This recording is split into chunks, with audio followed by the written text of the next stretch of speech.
अस्सलाम वालेकुम viewers, welcome to my YouTube channel Rubab healthy cooking. कैसे हैं आप सब लोग। आज हो रही है फैसलाबाद में बहुत मज़े की बारिश, हर तरफ छाए हुए हैं बादल। तो ऐसे मौसम में होनी चाहिए बेसन वाली रोटी या पकोड़े समोसे। तो पकोड़े समोसे बहुत खा चुके रमज़ान में, आज बनाते हैं मज़ेदार वाली रोटी। तो इसके लिए चाहिए हमें 1 कप आटा, 2 कप इसमें हम ऐड करेंगे बेसन, 1 टेबलस्पून इसमें मैं ऐड करूंगी सुर्ख मिर्च, 1/4 टीस्पून इसमें जाएगी अजवाइन, ज़ीरा ऐड करेंगे इसमें 1 टीस्पून,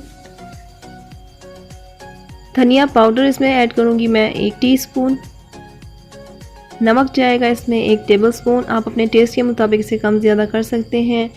प्याज चाहिए हमें कद्दूकश किया हुआ 1 अदद, बहुत सॉफ्ट सी इससे बेसन की रोटी बनेगी।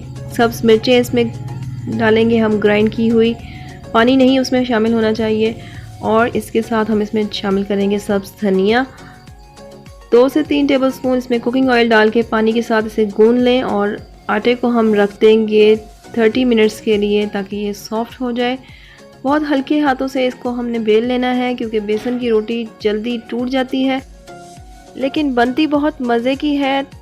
लहसुन की चटनी के साथ, धनिया की चटनी के साथ या अचार के साथ इसे सर्व करें। तो दरमियानी आंच पे इसे पकाना है जैसे नॉर्मल पराठा हम बनाते हैं, दोनों साइड से। अगर घी देसी हो तो उसके साथ ज़रूर इसे पकाएं, तो इसका टेस्ट और भी इन्हेंस हो जाएगा।